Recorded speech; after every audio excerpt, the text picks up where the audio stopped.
हर भोले नमः शिवाय। ओम नमः शिवाय, ओम नमः शिवाय, हर हर भोले नमः शिवाय।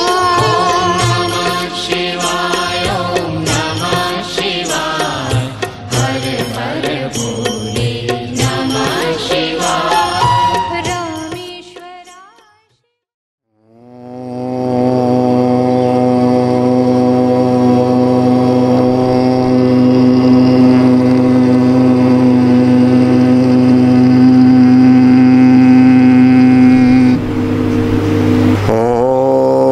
सहना भवतु सहनो भुनक्तु सह वीर्यं करवावहै तेजस्विनावधीतमस्तु मा विद्विषावहै। ओम शांति शांति शांति। शंकरं शंकराचार्यं केशवं बादरायणं सूत्रभाष्यकृतौ वन्दे भगवन्तो पुनः पुनः। ईश्वरो गुरुरात्मेति मूर्तिभेदविभागिने व्योमवद्व्याप्तदेहाय दक्षिणामूर्तये नमः। सदाशिवसमारम्भां शङ्कराचार्यमध्यमाम् अस्मदाचार्यपर्यन्तां वन्दे गुरुपरम्पराम्। श्रुतिस्मृतिपुराणानाम् आलयं करुणालयं नमामि भगवत्पादं शङ्करं लोकशङ्करम्।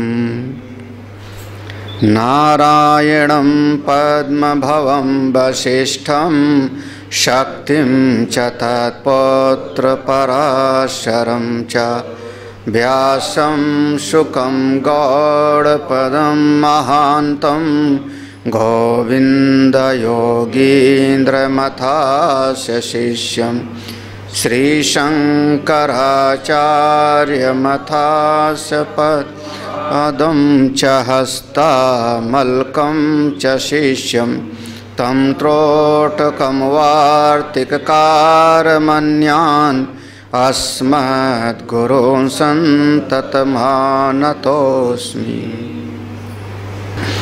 परम श्रद्धेय स्वामी जी महाराज, सभी संतजन भक्तजन,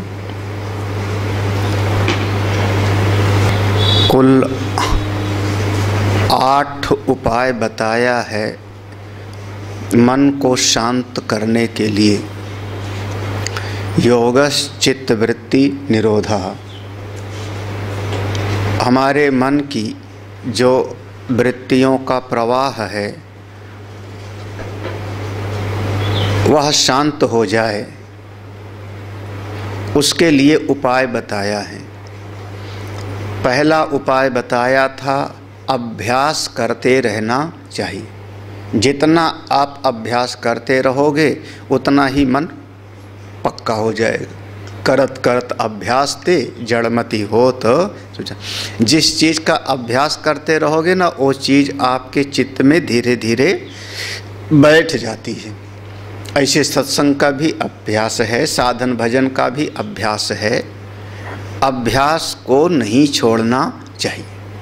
एक बंगाल में कोई एक पहलवान था, वो पूरा का पूरा भैंसा, बड़ा भैंसा उठा लेता था, ऐसे पकड़ के उठा लेता था। पाला हुआ था उसका भैंसा, बहुत बड़ा वजनी होता है।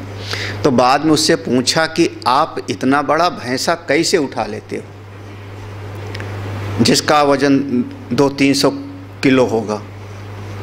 तो उसने कहा ये जो भैंसा है ये मेरे यहाँ ही भैंस थी, उसी से बच्चा पैदा हुआ था, और जिस दिन से पैदा हुआ था उस दिन से मैं इसको उठा रहा हूँ। बीच में एक दिन भी हमने इसका नागा नहीं किया। पहले छोटा सा था तो थोड़ा बच्चा होता तो सभी उठा लेते हैं, लेकिन रोज़ इसको उठाता रहता हूँ तो भैंसे का वज़न बढ़ता गया और धीरे धीरे मेरे शरीर की शक्ति भी वैसे बढ़ती गई। हाँ, तो अभ्यास नहीं छोड़ना चाहिए। जाप का, पूजा का, साधना का, सत्संग का अभ्यास करते रहना चाहिए। पहला उपाय तो ये बताया था। दूसरा उपाय बताया था मन को शांत करने का, ईश्वर प्रणिधानात् वा, भगवान पर दृढ़ विश्वास करो। वो परमेश्वर जो परिस्थिति लाते हैं उसी में हमारा हित है। हमको नहीं पता लगता लेकिन उसी में हमारा हित है, शायद उसी में कोई भलाई होगी। लगभग सभी जगह पर जो घर के बड़े लोग हैं वो जो विचार करते हैं, इस दीवार को तोड़ दें, इस कमरे को तोड़ दें, तो जो छोटे छोटे बच्चे हैं उनको जल्दी पसंद नहीं आता मेरा कमरा क्यों टूट गया, मेरे कमरे का सामान बिखर जाएगा। लेकिन शायद जो माता पिता हैं उसी में वो कोई बड़ी चीज़ सोच रहे हैं, तभी वो छोटे कमरे को तोड़ के बड़ा बना रहे हैं। लेकिन अब छोटा कमरा टूटने लगा और बच्चा परेशान हो गए तो उसकी बाल बुद्धि है, अभी उसका अपने पिता माता पर पक्का विश्वास नहीं। यही ना, हम लोग भी कई बार तोड़वाते रहते। वरुण जी को तोड़वाने में माहिर हैं, है ना। एक जगह पर ये दीवार पसंद नहीं आई, बोले तोड़ दो इसको। भले किसी को लगा हमारा मिस्त्री परेशान रहता होगा, रहा के अभी बनवाई थी अभी तोड़वा दिया। हाँ, तो वो ठीक है, उसको नहीं पसंद आएगा, दूसरे को नहीं पसंद आ रहा, लेकिन जो सारी सृष्टि का नियंता है वो जो कर रहे हैं अच्छा कर रहे हैं। पक्का विश्वास, मन अपने आप शांत हो जाएगा। क्योंकि सारे जगत की उत्पत्ति स्थिति प्रलय करने वाले कौन? ईश्वर। सर्वज्ञ कौन? ईश्वर। हाँ, जैसे कोई वैद्य अगर चाकू भी चलाता है शरीर पर तो वो भी हमारी भलाई के लिए चला रहा है। हमारे शरीर का खून निकल जाता है वो भी शरीर की भलाई के लिए। हमको भले दर्द हो गए, हाँ, छोटे बच्चे को इंजेक्शन देखते वो भागता है। माँ कभी कभी कड़वी दवाई जब पिलाती है तो एक बार तो बच्चा मुंह में डाल लेता है, पी लेता है, उसके बाद पता लग जाता है चम्मच में एक कड़वी वाली, जैसे चम्मच उठाया डब्बी उठाई वो बच्चा भागता वहाँ से। क्यों? हाँ, ये हम लोग भी देखें। अब वो कड़वी दवाई आएगी, हाँ, लेकिन उस कड़वी दवाई में भी तो हमारा फायदा है ना, हित है, कल्याण है। तो परमात्मा अगर हमको कभी कभी थोड़ा विपरीत परिस्थिति भी देते हैं उसमें भी मेरा कल्याण है। कल टीवी में आ रहा था, भीम का बेटा घटोत्कच मरा। अब भगवान मुस्कुराए, हंसे, दूसरे को नहीं पसंद आया। हाँ, भीम बोल पड़े हमारा बेटा मर गया और आपको हंसी आ रही है। अब बताओ, मतलब इतनी श्रद्धा नहीं है कि भगवान सब करने वाले। ये ना होते तो पितामह भीष्म कैसे गिरते? हाँ, इनकी क्या गरज है जो हमारे यहाँ आकर के रथ चला रहे हैं और हमारे यहाँ बाण खा रहे हैं? हाँ, एक तो स्वयं भगवान हमारी सेवा कर रहे हैं, ऊपर से ताने भी दिया जा रहा है, यही ना। लेकिन भगवान मुस्कुराए, घटोत्कच तो मरा लेकिन अर्जुन बच गए। देखो दृष्टि कहाँ गई? अर्जुन बच गए। हाँ, तो ईश्वर हमारी सारी सृष्टि के नियंता हैं। जो करते हैं वही अच्छा है, जब करते हैं वही अच्छा है। हमको भगवान के बनाए विधान में कभी कोई दोष नहीं निकालना चाहिए, अगर समझदार हो तो। अगर ईश्वर पर दृढ़ विश्वास है तो भी मन शांत हो जाएगा। जो हो रहा है बहुत अच्छा हो रहा है, बढ़िया हो रहा है। तीसरा क्या बताया था? प्रच्छर्दन विधारणाभ्याम, हाँ, स्थितो निबंध। हाँ, प्रच्छर्दन विधारणाभ्याम, श्वास की जो प्राणायाम है, प्राणायाम के करने से भी आपका मन शांत हो जाता है।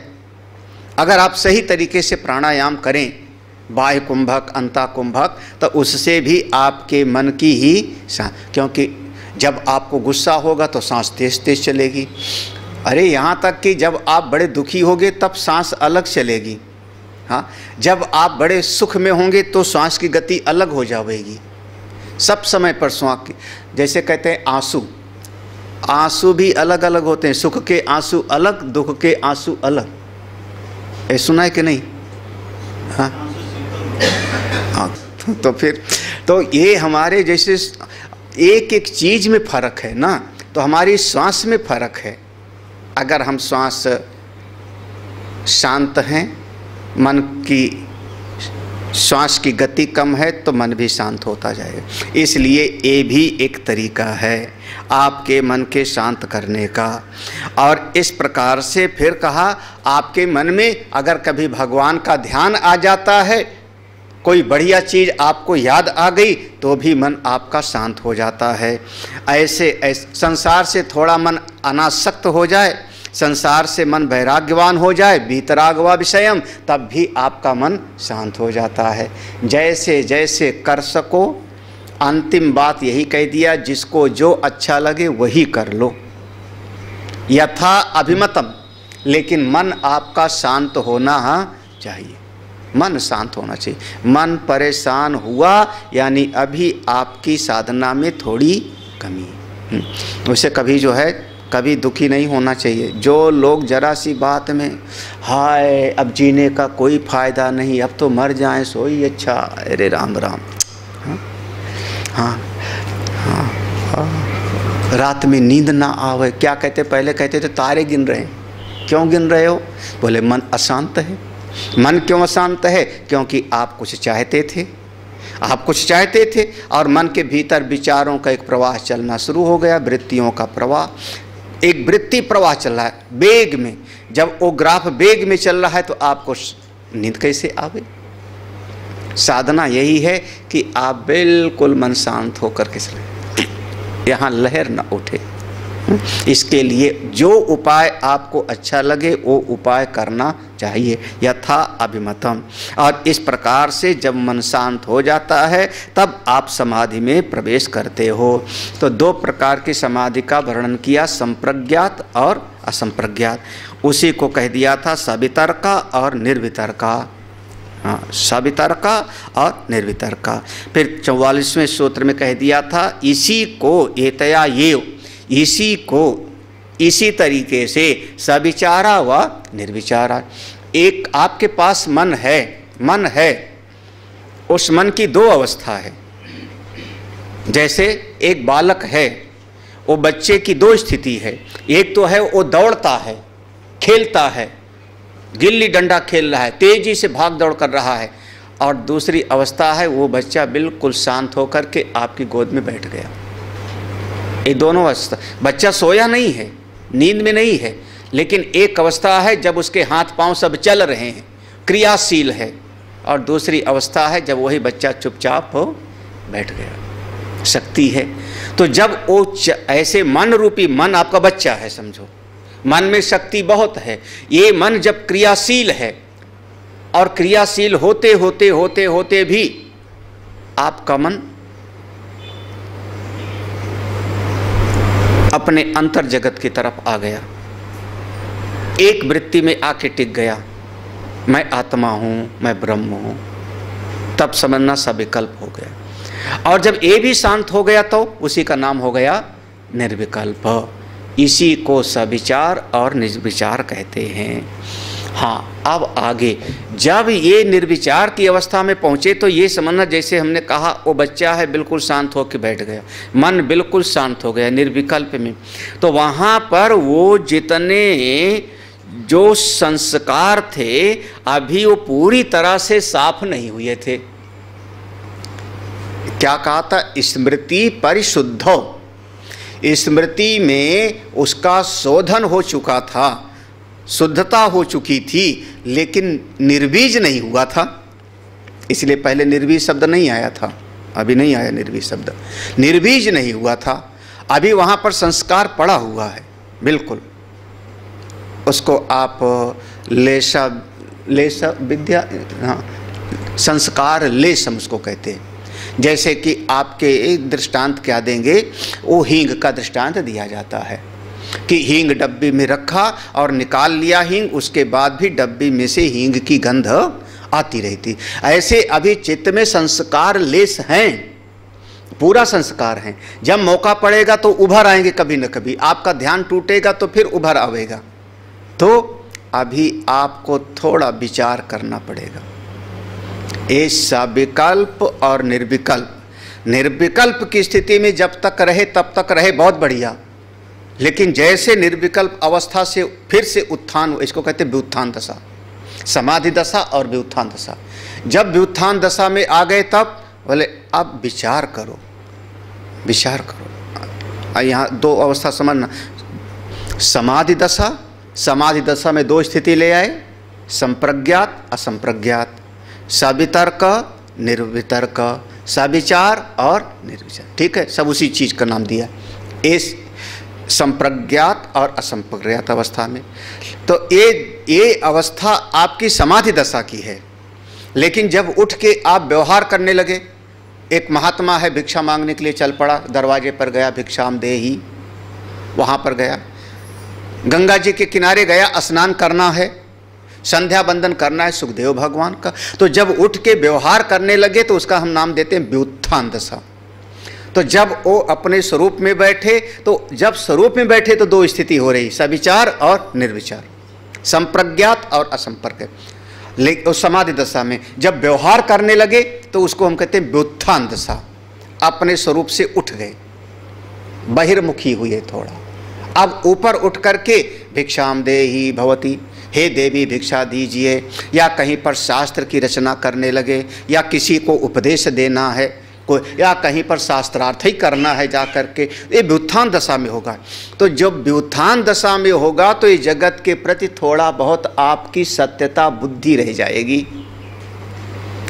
सत्यता बुद्धि, ये पेड़ सत्य है, कितने सालों से देख रहे हैं वही पेड़, ये पशु हमारा अपना है, क्योंकि वहाँ लेस था, संस्कार का लेस था। और वहीं से व्युत्थान दशा में इसके प्रति सत्यत्व बुद्धि आ जाएगी कि ये जगत झूठा थोड़े है, जगत तो है। फिर इसमें जैसे कोई एक ऋषि भी है, जब ध्यान से उठेगा, जब ध्यान से उठेगा, बाहर देखेगा, अरे ये मेरा हिरन का बच्चा आया, ये हिरन का बच्चा मेरा है, ये पेड़ मैंने लगाया था, यही तो व्युत्थान दशा में चित्त में थोड़ा बहुत इस जगत को लेके विक्षेप होवेगा। जगत को लेकर के मूल रूप से अपने भीतर, तो समाधि दशा में जब वो भीतर बैठा तो मुक्त है, लेकिन जैसे आँख खोलेगा तो थोड़ा बहुत, याद करो देवर्षि नारद की स्थिति दोनों थी ना, समाधि दशा में है बिल्कुल है, बाहर जैसे आँख खोला बाहर मुख हुई, अब हमारी बात कोई सुनता नहीं, मैंने तो शिव जी से बड़ा साधना कर लिया, मैं तो ये बहुत बार प्रसंग आएगा, बहुत बार ऋषियों का प्रसंग आएगा। समाधि दशा में तो भेद, और व्युत्थान दशा में, व्युत्थान माने जब उत्थित हो गए, उठ गए, तब उस समय क्या करो, बोले आप विचार करो। इसी बात को आपके तत्वमसी से भी आप इसको संगति लगा लेना। पहले त्वम पद का शोधन किया, त्वम पद का शोधन करते करते अपने आत्मा को जान लिया कि मैं निरुपाधिक आत्मस्वरूप हूँ। उसके बाद अच्छा अब आत्मा को जान लिया तो फिर तत्पद का शोधन करने की ज़रूरत क्या रही। अगर कोई ये कहे कि मैंने तो अब मैं विचार कर लिया, स्थूल शरीर नहीं हूँ, सूक्ष्म शरीर नहीं हूँ, कारण से सब मिथ्या है और मैं तो आत्मा हूँ और आत्मा एक है, आत्मा सर्वव्यापक है, तो अब तो मुक्त हो जाना चाहिए। बोले वो सब ठीक है, लेकिन जैसे आँख खोलोगे तो बाहर का जगत आपका ये ज्ञानवान को किनारे कर देगा। इसलिए अब तत्पद का भी शोधन करो, जगत का भी, यही ना, बिल्कुल उसी बात को यहाँ पर ले आओ। बहुत कुछ सिद्धांत में आपको संगति लगा लेनी चाहिए। देखो अब आगे जो है 45वां सूत्र है, हाँ 44 तक हो चुका था शायद, हाँ सविचारा निर्विचारा च सूक्ष्म विषया व्याख्याता, इसका वर्णन कर दिया गया। सूक्ष्म विषयत्वं चालिंग पर्यवसानम, सूक्ष्म विषयत्वं चालिंग पर्यवसानम, हाँ सूक्ष्म विषयत्वं, 5 विषय हैं, गंध, रस, गंध विषय मैंने कहा, सूक्ष्म विषयत्वम, गंध, रस, रूप, स्पर्श और शब्द, एक क्रम होगा अगर ना नीचे से। तो गंध से सूक्ष्म विषय है कौन सा? रस, जल का गुण। आप वो 5 महाभूत हो जाएगा। यहाँ पर शब्द क्या होगा? विषय। हाँ, क्योंकि जो तन मात्रा है वो उसकी उत्पत्ति पहले होती है। तो गंध, अब विचार करो, अब विचार करते चले जाओ। तो गंध से सूक्ष्म है रस। अभी कठोपनिषद पढ़ा है तो याद कर लो, है ना। हाँ, इससे वो सूक्ष्म होने से, महान होने से, प्रत्यक आत्मा होने से, ये इससे वो वाला श्रेष्ठ है। याद है, सुना था कि नहीं? हाँ, अब नहीं सुना था तो मैं क्या करूँ। हाँ, तो वहाँ पर ये प्रसंग आया था। तो ऐसे सूक्ष्मता का विचार करते जाओगे तो गंध से सूक्ष्म है रस, रस से सूक्ष्म है रूप, रूप से सूक्ष्म हो गया स्पर्श, स्पर्श से सूक्ष्म हो गया शब्द, शब्द से सूक्ष्म है अहंकार, अहंकार से सूक्ष्म हो गया महत्तत्व, और महत्तत्व से सूक्ष्म हो जाएगा अव्यक्त। अव्यक्त कैसा है? अलिंग पर्यवसानम। उसको साफ साफ बताया नहीं जा सकता, इसलिए नाम है उसका अलिंग। वहाँ पर ले जा कर के आप पहुँच जाओगे। अलिंग माने उसका कोई ठीक ठीक आपको बताया नहीं जा सकता। प्रकृति कैसे, माया कैसी है, माया कैसी है, प्रकृति कैसी है, बताओ आप। बोले ठीक ठीक नहीं बताया जा सकता। उसके कार्य हमको दिखाई पड़ते हैं कि सत्व गुण है, रजोगुण है और तमोगुण है। उससे 5 महाभूत पैदा हुए, 5 विषय हो गए, ये सब उससे उत्पन्न हुए। हम पूछे वो कैसा है? तो कहते हैं अलिंग। अंत में उस अव्यक्त में ही आप पहुंचोगे। सूक्ष्मता के तारतम्य से विचार करो तो वहाँ पहुंचोगे। जैसे हम कहते हैं ये वृक्ष है, ये पेड़ है, ये हमारा पशु है, ये हमारा दीवाल है, लेकिन सब एक चीज़ में जाके समा जाएगा। क्या है? बोले मिट्टी। माटी के पुतले बंदे माटी में मिल जावेगा। हाँ, काय का अभिमान। सब चाहे जितना शरीर बैठा है आपका, गोरा काला, पुरुष स्त्री, बालक वृद्ध, सब कौन हो? बोले मिट्टी के, उसमें समा जाऊंगे। उससे मिट्टी कहाँ चली गई? जल में। जल कहाँ चला गया? बोले वह अग्नि में। अग्नि कहाँ चला गया? एक से एक चलता चला गया। अंत में कहाँ? सब माया में, सब अव्यक्त में। उस अव्यक्त को यहाँ पर कहा अलिंग पर्यवसानम। वहाँ पर जब सा करके समा जाएगा, उसके बाद फिर बोले उसके बाद मत सोचना, उसके बाद मत सोचना। वहाँ पर क्या था? अपना श्रुति क्या थी? अव्यक्त से भी श्रेष्ठ क्या है? परम पुरुष। ठीक है ना, वहाँ ऐसा था। तो वहाँ अव्यक्त से श्रेष्ठ वह परम पुरुष है। भगवान भाष्यकार जो उसकी व्याख्या कहेंगे, व्याख्या में भगवान भाष्यकार कहेंगे अव्यक्त अपने उस परम पुरुष पर अध्यस्त है। ठीक है, ये हमारा वेदांत का मत हो जाएगा। यह अव्यक्त से लेके माया से लेकर के और ये नाम रूप जगत तक, ये सब का सब उस परम पुरुष पर, अपने परमात्मा पर अध्यस्त है। कैसे? जैसे आकाश का नीलापन, जैसे रस्सी पर सर्प, जैसे सीप पर चांदी, ऐसे अध्यस्त है। महर्षि पातंजलि कहते हैं वो अध्यस्त नहीं है। हाँ, बस ये यहाँ पर मतभेद हो जाएगा। अब वेदांत में और योग दर्शन में ये सिद्धांत का भेद होगा।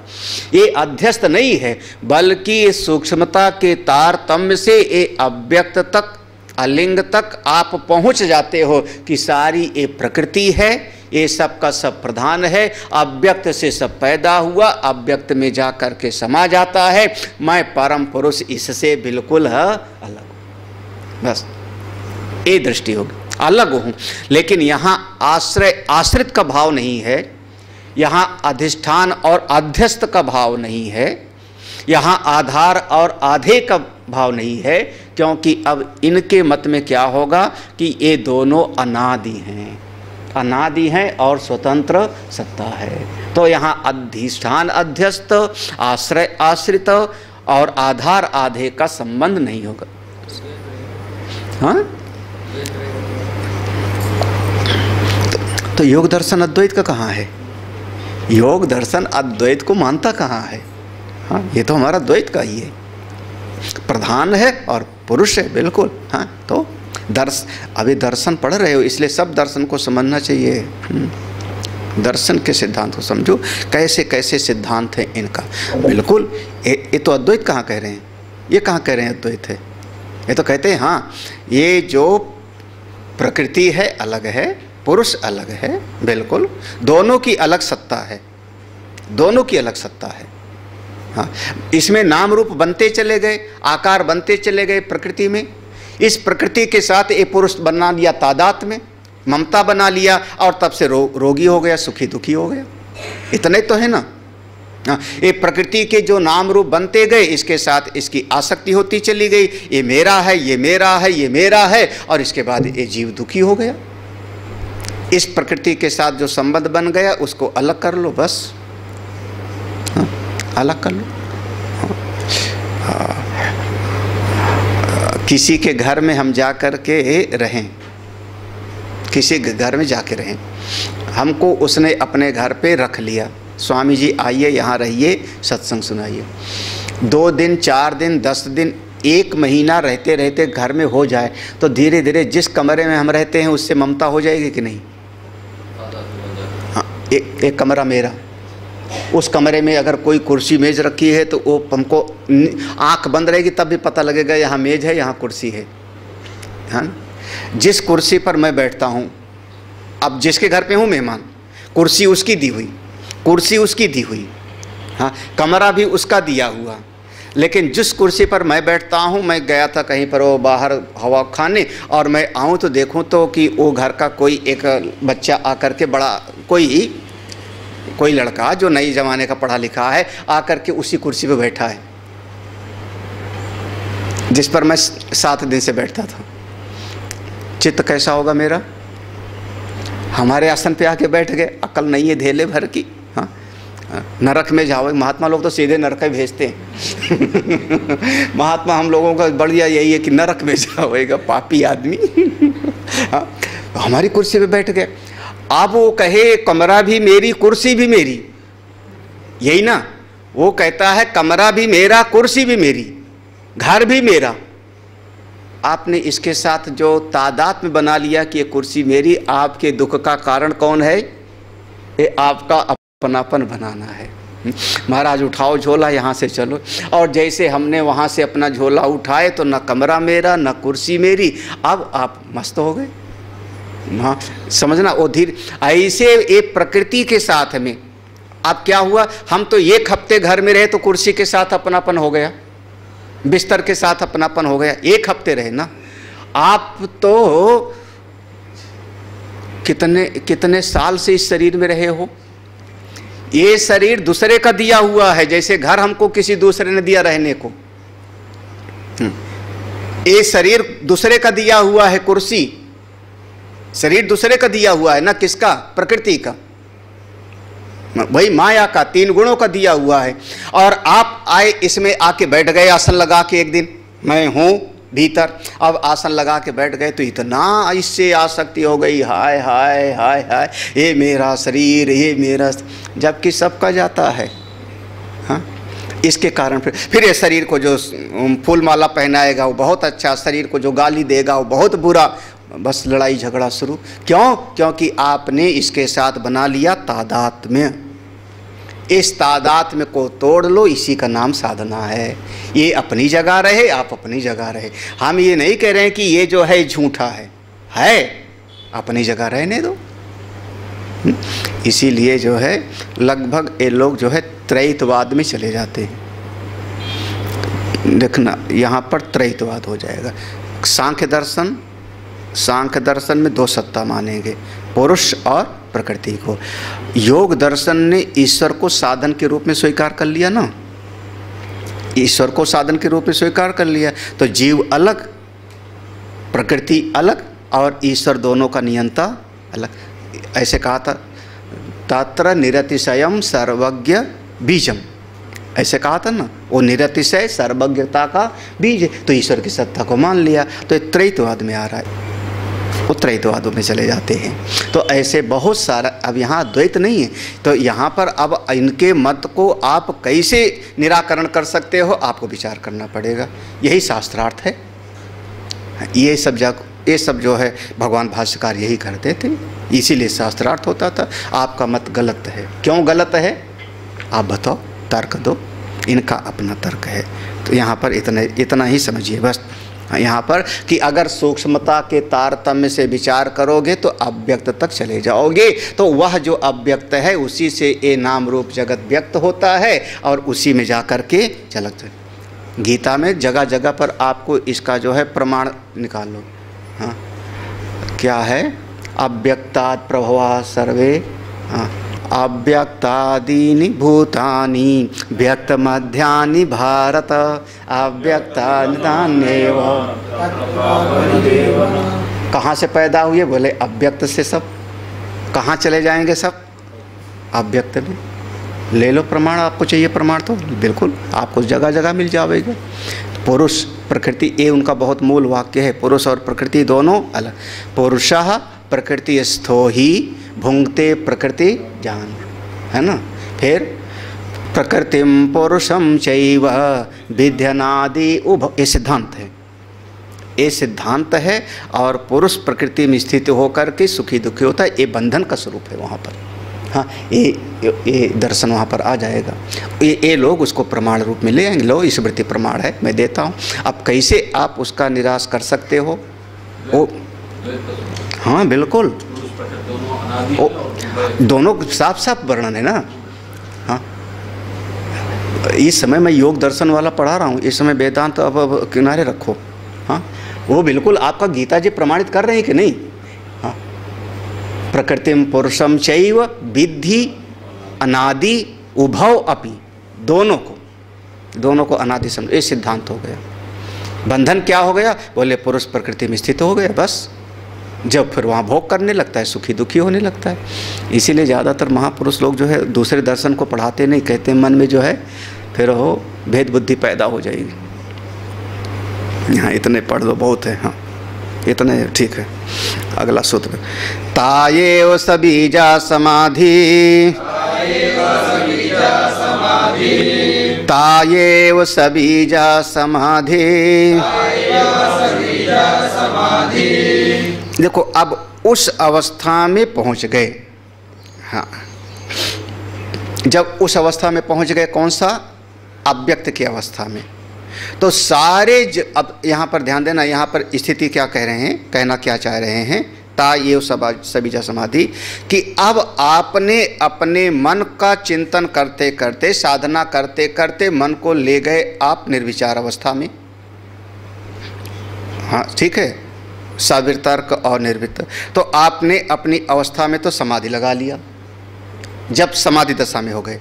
और व्युत्थान दशा में आप सारे जगत को आप क्या देखते हो कि ये सब का सब अव्यक्त ही है, प्रधान ही है, प्रकृति ही, प्रकृति के अलावा और कुछ नहीं है। जितना नाम रूप है सब उस प्रकृति का ही विकार है। उस प्रकृति में से नाम रूप दिखाई पड़ रहा है और नाम रूप जाकर के प्रकृति में लीन हो जाएगा। तो अब आपको दो के अलावा कुछ तीसरा नहीं पता लग रहा है ना। एक तो अपने आप का समाधि दशा में, और व्युत्थान दशा में सारा का सारा ये सब प्रकृति है। यहाँ कुछ मेरा नहीं है, कुछ अपना नहीं है, कुछ अच्छा नहीं है और कुछ भी बुरा नहीं है, सब केवल प्रकृति है। जब ऐसी अवस्था में पहुंच गए तो अब ये प्रकृति की चीज़ें आपकी समाधि को बाधित नहीं कर पाएंगी। अब आपके सामने कोई चीज़ दिखाई पड़ी, आपने उसको भी, ये प्रकृति है, ये तो डाकू है। सामने किसी ने कहा डाकू है महाराज बच्चों, बोलो ये भी उसी से बना है, ये भी उसी से बना है। हाँ, अब दृष्टांत में आप लोग खूब लाते हो इसको। हम लोग कहेंगे चीनी से बना हुआ खिलौना, चाहे वो बच्चा कहता है आज मैं घोड़ा खाऊंगा, दूसरे ने कहा नहीं मैं हाथी खाऊंगा। असल में सब बना किससे है? चीनी से, तो ऐसे उसकी दृष्टि में सारा जगत अव्यक्त है और वो अपनी दशा में है। इस अवस्था का नाम सबीज समाधि है। अब इस आँख खोल के भी देखते हैं, बिल्कुल ये सब का सब प्रकृति है, ये सब का सब प्रकृति है, प्रधान है, उसी की लीला है।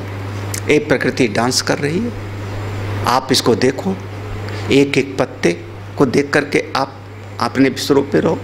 उस अवस्था में आपका चित्त विक्षिप्त नहीं हो रहा है, उसके साथ आप मेरापन नहीं बना रहे हो। हाँ, ये पेड़ मेरा ये बनाओगे तो आप बंधन में पड़ जाओगे। हाँ, पेड़ के साथ मेरापन मत बनाओ। हाँ, लेकिन आप प्रकृति को देख रहे हो। अच्छा, मान लो आप जंगल में चले गए, जंगल में चले गए और वहाँ पर आपने जंगल में जा कर के गंगा जी के किनारे बैठ गए। वहाँ पर अब क्या वहाँ पर गंगा जी हमारी हैं ये बोलोगे? और गंगा जी के किनारे जो पेड़ लगे हैं वो मेरे हैं ये बोलोगे? वहाँ कोई मेरापन नहीं, लेकिन आप वहाँ बस बैठे हो। थोड़ा वहाँ पर एक दृष्टि और कि अब यहाँ पर कोई अगर शेर बाघ निकला तो वो भी प्रकृति का हिस्सा है। यहाँ कोई अच्छा एक दानी आदमी आया, रोटी और सब्जी खिला रहा है तो वो भी प्रकृति का हिस्सा है। ये दृष्टि आ गई आपको, वहाँ पर एक एक पत्ते से आप देख रहे हो, आनंद आ रहा है। कोई राग द्वेष से नहीं है, क्योंकि मेरा है ही नहीं। ना वो नदी मेरी, ना वहाँ के पत्थर मेरे, ना वहाँ का कोई पेड़ मेरा, ना जमीन मेरी। आप वहाँ बैठे हो, क्या आ रहा है, अब क्या कहूँ। हाँ, उस अवस्था का नाम सबीज समाधि है, क्योंकि अब वहाँ मन की हलचल शांत हो गई। इसलिए कई बार हरिद्वार वगैरह में देखो तो महात्मा लोग गंगा जी किनारे घंटा घंटा 2-2 घंटा बैठे रहते हैं शांत अवस्था में।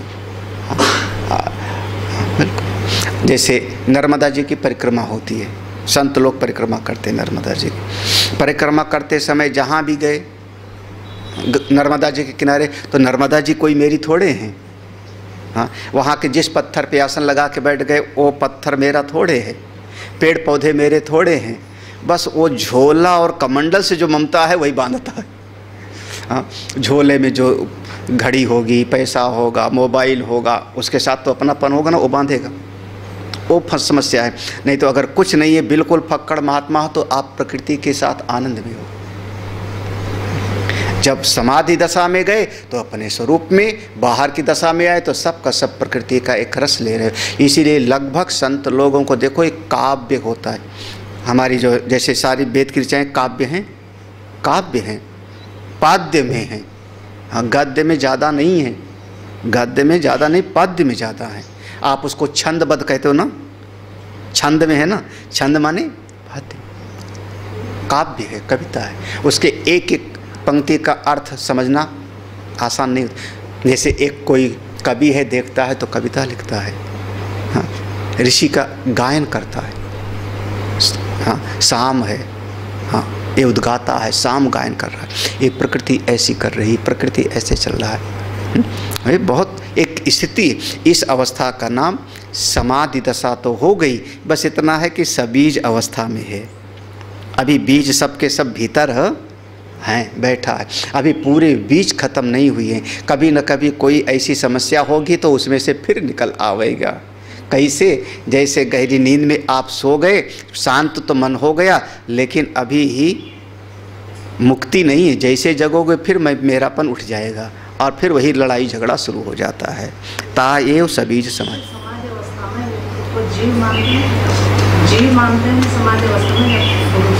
पुरुष है। हाँ बिल्कुल, एक चेतन है, एक जड़ है। जड़ चेतन, बस दो ही चीज। ग्रंथि ना पड़े बस, और क्या। ग्रंथि पड़ती है थोड़ा बहुत जो है किसी दोष के कारण। चलिए फिर, निर्विचार वैसारद्य अध्यात्म प्रसाद, निर्विचार वैसारद्येध्यात्म प्रसाद,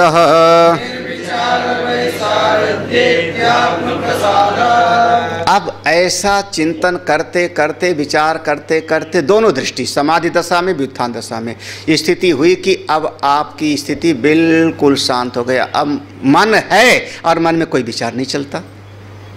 निर्विचार वैशारद्य स्थिति क्या हुई कि अब मन है, अंतःकरण है, लेकिन अब उसमें कोई हलचल नहीं है, बिल्कुल निर्विचार अवस्था हो गई। जब निर्विचार की स्थिति आई, इस अवस्था में अध्यात्म प्रसादाः, जिसके भीतर भी ऐसा हो जाए, हाँ, जिसके भीतर, अब उसके भीतर अध्यात्म विद्या का प्रसाद मिलता है। अब यहाँ संगति लगा लेना, यहाँ संगति लगाना। अध्यात्म योगाधिगमेन अध्यात्म ज्ञान नित्यत्वम तत्व ज्ञानार्थ दर्शनम। 15वें अध्याय में क्या होगा? ये 13वें अध्याय, अध्यात्म नित्या विनिवृत्त कामाः। तो अध्यात्म विद्या का अब प्रसाद हो। इतने के बाद अब अध्यात्म विद्या का प्रसाद मिलेगा, जिसको श्रुति भगवती कहेंगी कि अब इस अध्यात्म ज्ञान से जुड़ो, आत्मज्ञान से। अब इस अवस्था में, हाँ, अभी अब देखो, अब अगर इसीलिए जो है क्या कहें, इस स्थिति में अब कह सकते हैं कि आप लोग ब्रह्म विद्या सुनते हो, ऐसा नहीं कि नहीं सुनते हो। हाँ, आगे कोई नई बात ऐसी नहीं है कि जो ना सुनी हो, सब सुना हुआ है। प्रक्रिया में भेद हो सकता है, और सिद्धांत बताने के तरीके में भेद हो सकता है, प्रक्रिया में भेद है अलग अलग तरीके से। सिद्धांत वही है कि तुम आत्मा हो, तुम नित्य हो, ब्रह्म स्वरूप हो, सारा जगत ब्रह्म स्वरूप है, यही ना। जो दिखाई पड़ रहा है झूठा है, लेकिन ये टिकता नहीं, क्योंकि मन की वो हलचल जो है, वो जो मन की वृत्तियों का प्रवाह चल रहा है, मैं मेरे में, सारे जगत में इधर चल रहा है, तो ये अध्यात्म विद्या अभी पूरा प्रसाद नहीं दे पा रही है, अभी अध्यात्म विद्या का पूरा सुख नहीं मिल पा रहा है। एक दिन आप अभ्यास करो, अभ्यास करने का कह रहा हूँ, एक दिन अभ्यास करो। मेज पर आप बढ़िया चीज़ मिठाई रखो, एक मिठाई उठाओ, खाओ, उसी समय मोबाइल पर बात भी करते रहो, सामने बच्चा भी बैठा रहे, उसकी तरफ भी बात करते रहो, मिठाई भी खाओ, और अपने चित्त को देखो, बात भी कर रहे हो, बच्चे से बात, सामने भी बैठा उससे भी नज़र मिलाए हो, और आप मिठाई भी खा रहे हो। 5 मिनट के बाद में आप बच्चे को किनारे कर दो, मोबाइल बंद कर दो, कोई दूसरा ना होवे, और केवल वही मिठाई, सेम मिठाई, वही मिठाई अब फिर मुंह में रखो, और कुछ सोचो भी मत, केवल मिठाई खाना, स्वाद लो। दोनों स्थिति में स्वाद में फ़र्क होगा कि नहीं? हाँ, पहले वाले से और अब में? पहले वाला तो पता ही नहीं चलता, पहले वाला पेट भर रहे थे।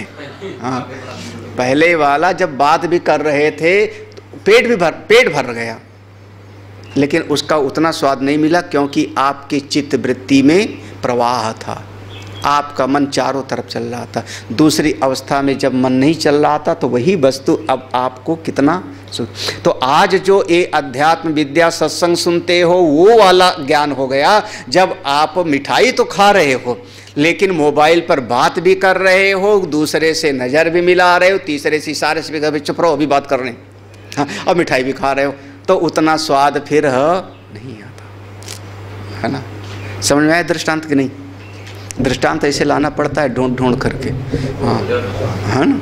ये अनुभव करके देखो, पूरा का पूरा आपके जीवन का अनुभव है, तो मिठाई का प्रसाद कब मिलेगा, पूरी तरह से उसका स्वाद कब मिलेगा? बोले जब आपके मन की ये दौड़ शांत हो जाए, तब मिठाई का पूरा स्वाद ले पाओगे।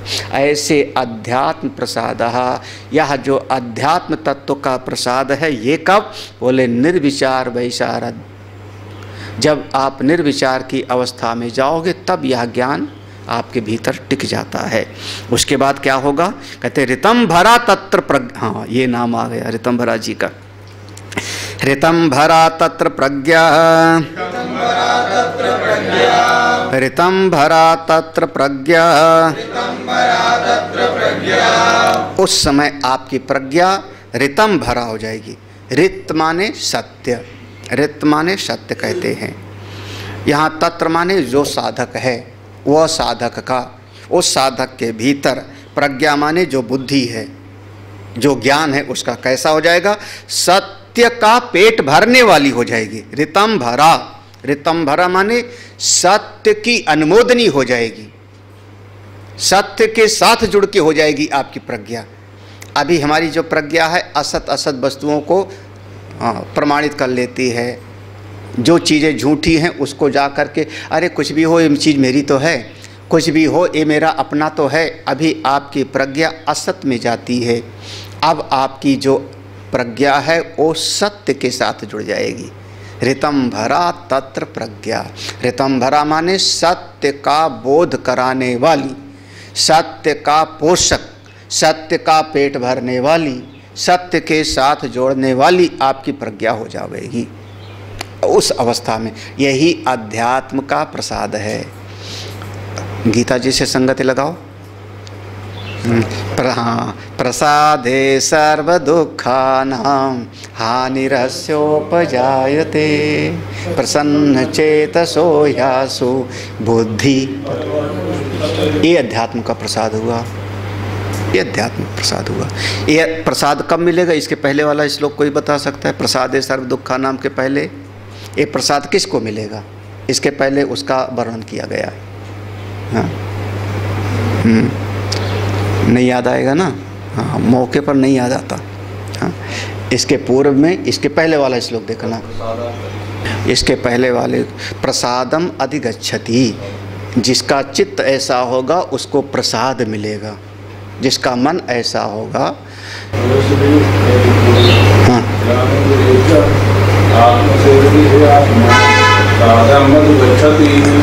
देखो देखो अब बताया ना, बहुत बढ़िया, क्या बहुत याद किया हो।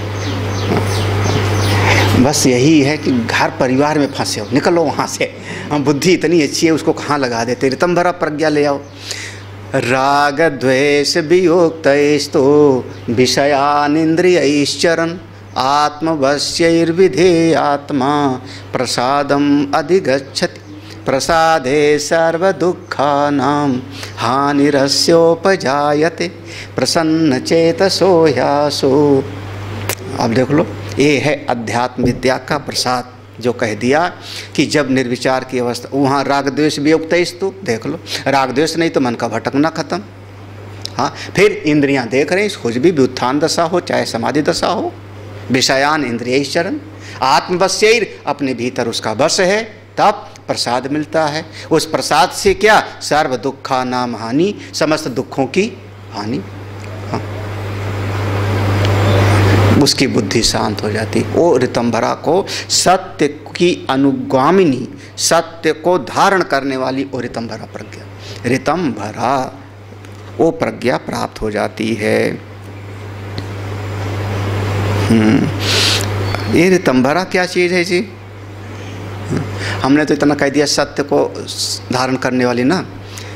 सूत्र में तो ऋतंभरा लिखा है ना, ऋतंभरा तत्र प्रज्ञा, लेकिन सूत्रकार को लगा कि ऋतंभरा शब्द को समझना पड़ेगा थोड़ा, क्योंकि ऋतंभरा कह तो दिया, लेकिन ऋतंभरा का अर्थ क्या होता है तो कल हम लोग ऋतंभरा का अर्थ सूत्रकार जो बताते हैं अगले सूत्र में, उसको हम अलग बताते हैं। 2 सूत्र है ऋतंभरा प्रज्ञा के लिए। आगे ऋतंभरा प्रज्ञा का व्याख्यान है। ऋतंभरा प्रज्ञा या सिद्धांत है, अध्यात्म विद्या से प्रसाद मिलेगा।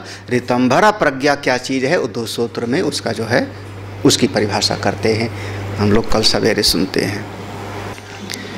बोलिए वृंदावन बिहारी लाल की जय। ओम पूर्णमद पूर्णमिदं पूर्णात् पूर्णमुदच्यते पूर्णस्य पूर्णमादाय पूर्णमेवावशिष्यते। ओम शांति शांति शांति। हरि ओम। श्री गुरुभ्यो नमः। हरि ओम।